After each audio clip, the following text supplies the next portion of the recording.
kita makanannya itu UMKM.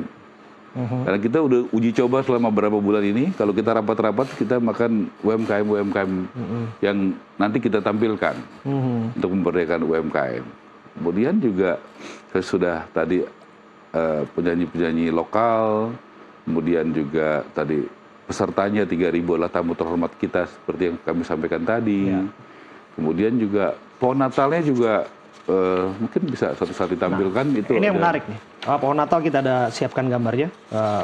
Pak Menteri, pohon Natal ini disebutkan akan mengguncang Indonesia karena dia akan masuk dalam Museum Rekor Indonesia, betul ya? Kita berharap seperti itu, mudah-mudahan memenuhi syarat. Tapi pesannya, ini Abraham yang paling penting, bahwa kita mendorong sesuai arahan Presiden Prabowo, berdiri di kaki sendiri, produk-produk lokal dan buah-buah lokal. Jadi kita buat nanti pohon Natalnya yang besar, itu kita tampilkan itu buah-buah lokal, ya. Bagaimana ada mangga dari Majalengka, ada nanas dari Subang. Seperti ini ya? Ya, ada duku Palembang, ada salak dari Bali, ya. Mangga dari Indramayu. Mangga Indramayu dan Majalengka itu, kemudian Indramayu dan Majalengka. Ya, berdekatan. Nah, berdekatan dan dari berbagai daerah. Jadi kita, dan sesudah ini kan bisa dinikmati, bisa dibawa pulang. Jadi tidak. Ini yang nggak pernah mungkin kita lihat ya Pak Menteri. Dalam tampilan Natal nasional yang seperti ini mungkin pertama kali dalam sejarah. Iya, kalau yang dietalasikan pohon Natal itu dari buah-buah dari Nusantara. Ya, kita sangat bersyukur didukung oleh panitia yang luar biasa, ya, anak-anak muda yang hebat, pendeta yang hebat, romo-romo yang hebat, yang punya idealisme, yang punya kreativitas. Jadi saya sangat terbantu, ini timnya solid gitu ya. Ada tim konsumsi itu Ibu Dumasi yang punya background profesional luar biasa yang dedikasikan, ada Ibu Maya juga, ada dekorasinya dengan IO yang baik, ya. Jadi semua kerjasama dengan baik. Itu saya rasa belum pernah ada Natal dengan seperti itu yang saya pahami, ya. Karena jadi bermanfaat buat siapa? Buat petaninya. Bermanfaat buat siapa? Buat juga nanti pesertanya. Jadi bisa dinikmatin. Kalau kita pohon Natal itu mungkin habis acara selesai. Kalau ini kan bisa berguna dia. Bisa dibagikan, jadi bukan hanya sebagai pajangan. Bukan, bermanfaat dia. Tadi kata Presiden itu bermakna. Jadi kita pikirin juga sampai pohon Natal ini bagaimana bermakna gitu. Bermanfaat. Sesudah acara itu pun dia tetap bermanfaat. Gitu kan, acara berapa jam saja gitu. Iya. Nah, ini luar biasa. Bicara soal makna, bicara soal dampak. Pak Menteri sudah singgung tadi. Kita ada di masa melakukan suatu perayaan Natal yang memang ini adalah perayaan yang ya tahunan, ya Pak Menteri, di tengah situasi bencana, Pak Menteri. Dan saya menjadi saksi mata bagaimana kemudian upaya aksi sosial itu terus dilakukan oleh panitia Natal Nasional, Pak Menteri. Makasih Abraham, karena saya pikir ya memang kita sebagai umat Kristiani ya dididik sama Tuhan Yesus mengasihi sesama kita manusia, ya, seperti diri kita sendiri. Betul. Saya rasa itu tidak dalam konteks Natal pun kita harus lakukan itu. Ya, apalagi dalam momentum Natal ini kita bersepakat sekali. Kebetulan kita bergotong royong, ya. Kita bergotong royong, kita banyak sekali yang mendukung. Jadi kita membantu saudara-saudara kita. Di Aceh, di Sumatera Barat, kemudian juga di Sumatera Utara, kemudian juga di Jawa Timur, ya. Semeru, ya? Ya, itu sampai ketua panitia Jason di Jawa Timur, ya. Tuh sekretaris tuh sampai berapa hari dia baru bisa tembus ke Tapanuli Tengah, kan? Dia berapa hari itu dia bisa berjuang sampai, kalau tidak salah seminggu dia sampai bisa tembus sana. Jadi ya kita inilah bersama-sama gitu, kita hadir, ya, bersama-sama semua kekuatan TNI, Polri, BNPB yang semua bergerak, ya, untuk rakyat kita. Dan yang kami dengar ini juga dari dana yang digunakan, ini barangkali untuk pertama kali juga ini, Pak Menteri, dana ini tidak menggunakan anggaran APBN, betul ya? Dan kemudian tidak menggunakan dana bantuan dari BUMN. Ya, saya rasa ini kan Natal ya, Natal untuk kemanusiaan, untuk kegiatan kita. Ya, ya kita bergotong royong lah dari diri kita sendiri, dari jaringan kita, ya, dari network kita yang ada, ya. Dan saya rasa kita berterima kasih kepada Tuhan, kita diberikan kesempatan untuk bisa melakukan ini. Dan terima kasih kepada Presiden Prabowo, diberikan kesempatan untuk bisa melakukan ini. Iya.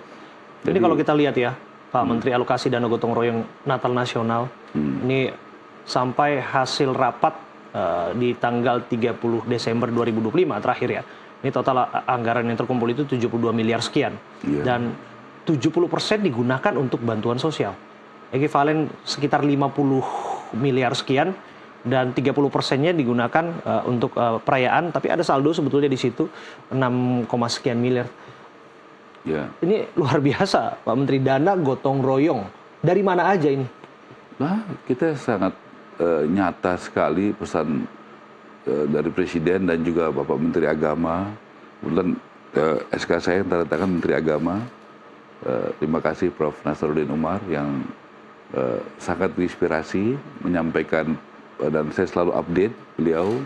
Terakhir saya ketemu waktu saat ada Natalan, beliau datang silaturahmi ke tempat saya. Jadi kami selalu update dan hubungan sangat baik. Jadi memang terbukanya itu juga termasuk yang memberikan bantuan untuk Natal ini ada mungkin sekitar 10 miliar lebih itu dari saudara-saudara kita umat Islam. 10 miliar lebih. Ada 5 miliar dan plus sembako 20.000 paket itu dari saudara-saudara kita umat Buddha. Jadi saya pikir ya memang ya inilah Indonesia ya yang memang yang kita inginkan bersama gitu. Bagaimana? Tunggu sebentar Pak Menteri. Apa yang mereka sampaikan ketika mereka memberikan bantuan sebesar itu? Angkanya nggak sedikit loh, Pak Menteri. Kan waktu itu disampaikan juga, beberapa kan datang menyampaikan tulisannya, video call kan bahwa itu adalah kepedulian, kan kita juga sampaikan terbuka kan. Jadi menurut saya apa yang salah dengan ini gitu?